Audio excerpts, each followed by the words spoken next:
Biafran War is also okay. The Biafran War is also known as the Biafran War, right? The Civil War. And it was a brutal conflict that lasted from July 6, 1967 to January 15, 1970 between the Nigeria and the successive state of Biafra. Yes, it's a breakdown of the war, of the causes of the war. Number one is ethnic tension. Ethnic what? Tension.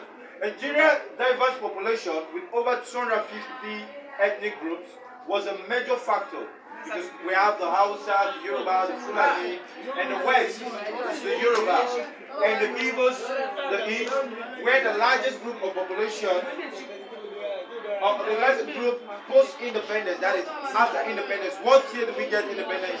1960. Now, post-independence,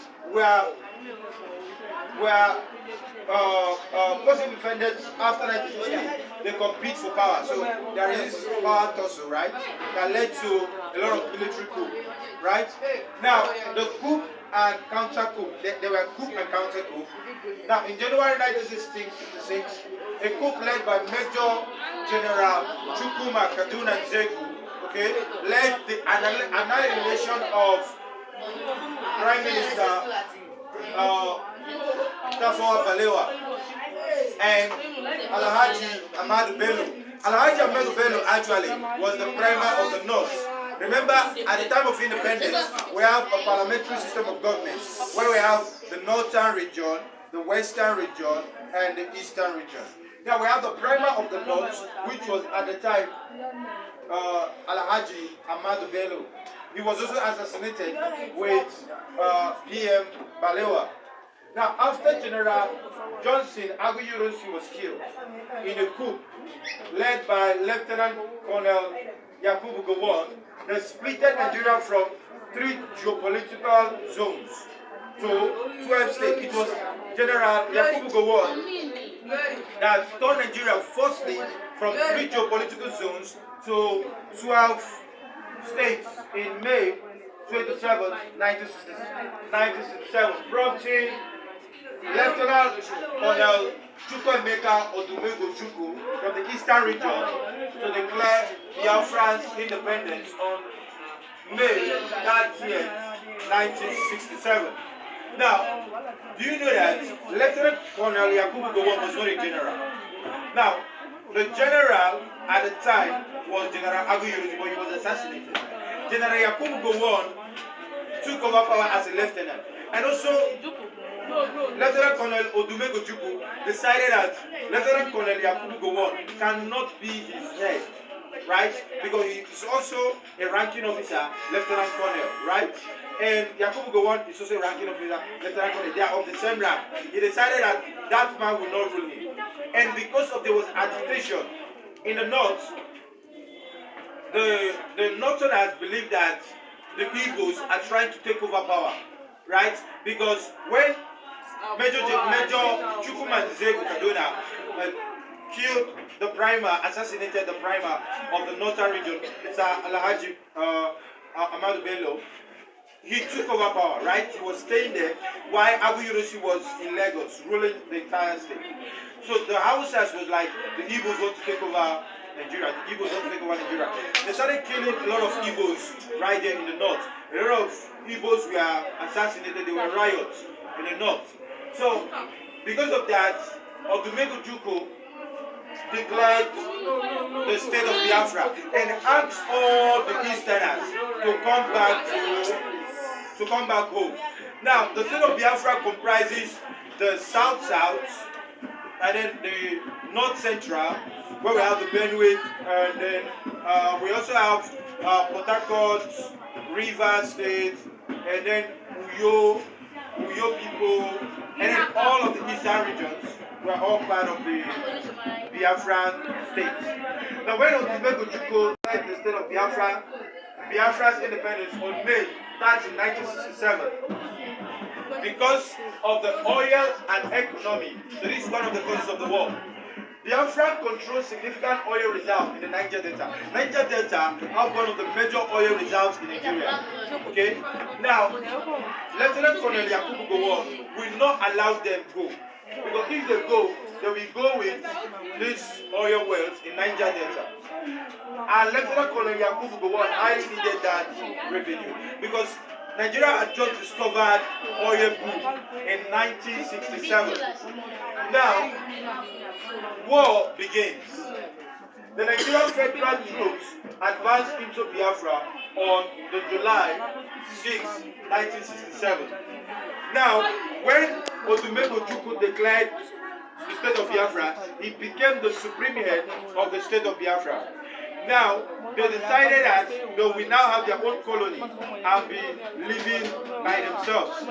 But this aggravated Lieutenant Colonel Yakubu Gowon, who sent his troops onto Biafra July 6, 1967. And then there were also blockade and famine. What is famine? Famine is starvation, right? He stopped importation of food to the eastern and the south, and then from the north, asked the northerners to stop bringing in food to the eastern region, so that they will not have what? Food. But look. Will you have strength to fight against somebody? So famine was also a weapon of the Biafra war. So there was blockade and what? And famine. Nigeria blocked Biafra, leading to mass starvation. Over 500,000 to 2 million people died, mostly civilians. Have you ever seen some pictures of the Biafra where the tourists over from Ashoko? You see them having big tummy like this, and their body look like skeletons, right? They died of starvation because they were living inside the bush. Yes. And because they were living inside the bush, they will not want to put fire to people. If Nigerian soldiers see any fire, they will come there and assassinate those people. So we have international involvement. Britain and the USSR supported Nigeria because the Great Britain was our colonial master. They supported what? Nigeria. But France, Paraguay, and others covertly backed Biafra. You know what they mean of covertly? That is they secretly backed Biafra. Why? Because if Biafra had won, the oil will be transported to France. France will also have their share in Nigeria.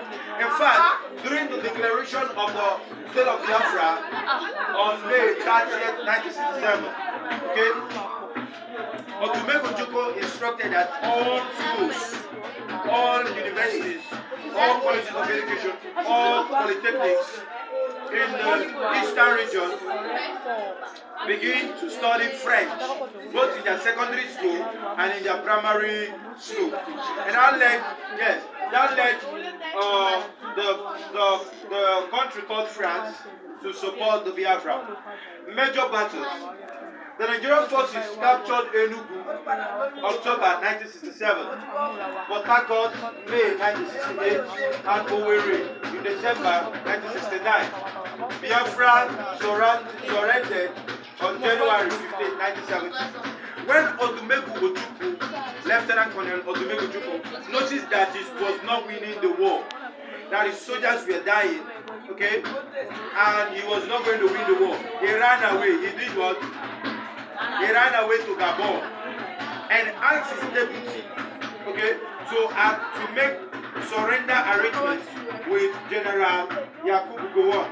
Okay, so what is the impact and legacy of the Civil War? Now, casualties.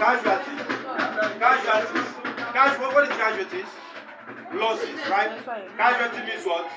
Losses. Over 500,000 to 2 million deaths, mostly from starvation. Mostly from what? Starvation. People that did not eat died. 100,000 plus military casualties. All of the military guys were assassinated. And 2 to 4.5 million people were displaced. Right? They were displaced.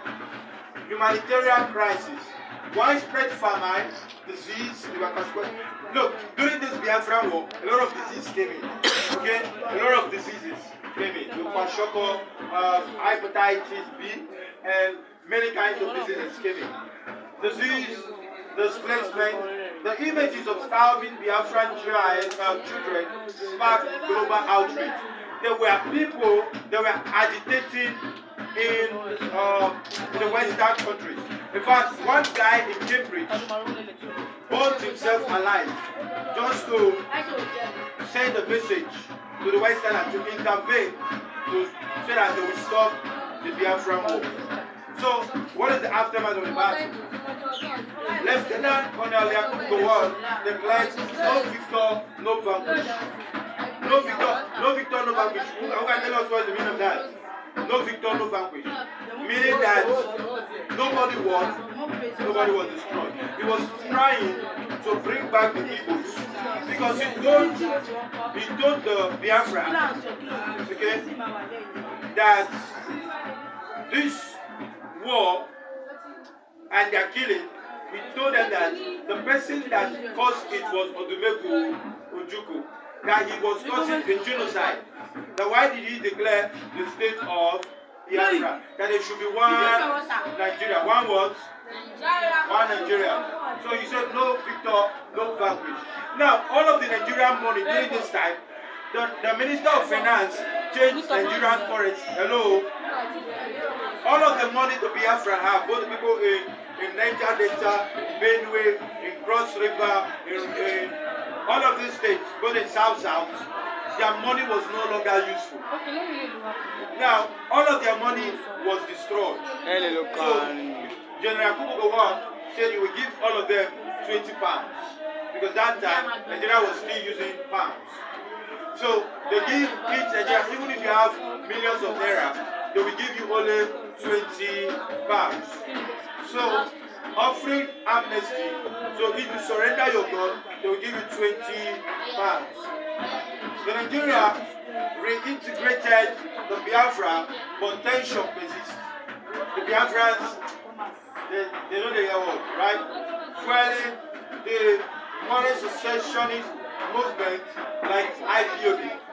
Indigenous people of Biafra. Indigenous people of what? Biafra. Oil and politics. Nigeria's oil wealth grew, but corruption and ethnic tension continued, influencing governance and coups. There was a coup in 1975. I'm giving you guys assignments under history. What coup happened 1975? What coup happened 1983? What coup happened 1993? If you study your government very well, you know I've talked about this, right? What coup happened 1975? What coup happened 1983? What coup happened 1993?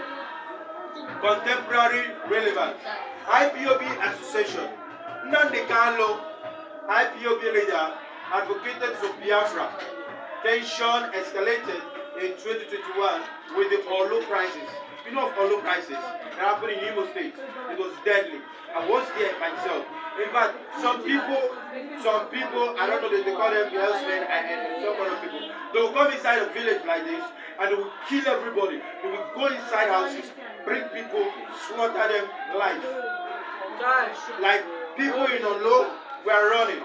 In fact, when I was in Imo State, people kept calling me. I was saying, "Are you okay? Are you okay? Are you okay? Are you?" You know, people were like, "Everybody's dead, right?" It's terrible. Ethnic tension. Sir, you were there when they were killing. That's right. Ethnic tensions, historical grievances. Historical grievances that some people are still aggrieved, right? I know of one woman that they used to tell me. She's a Yoruba woman. She said she experienced the war. She said how her mother would be if her mother is like this. Her mother would say, "They are coming, they are coming." Say, "Mommy, shut up, now. This is Lagos. You are no longer in Anita." Say they are coming. Say I can hear that. I can hear. Do you know? If you witness war, you will never pray for war to come, because sound of a bomb will sound your ear. Have you ever had a bell without somebody ringing it, and somebody ever slapped you? And when you turn, you see stars in your eyes, right? All those kind of stars to show you tattoos. What's that? See, The slap is poor. Maybe your mommy or your daddy give you the slap. Why did you? Oh, and your eye just gone. And you will black out for like 10 seconds. 10 seconds. You will try to get yourself. Your brain will be telling your body, maintain balance, maintain balance. Your brain will tell your body, maintain balance, maintain balance, maintain balance. Maintain balance. And you'll be like, oh. So after the time you get yourself, because it's black and you cannot see because it's black. Everywhere will be black. You see, I don't know if you experience that. Terrible slap. Somebody slap you, everywhere turn black. It was a day, everywhere turn black because you are seeing two people to slap. When a soldier slap you, if you are walking on the road and you make a soldier angry and the soldier slap you, you will fight for froze. You will not say sorry for 20 seconds.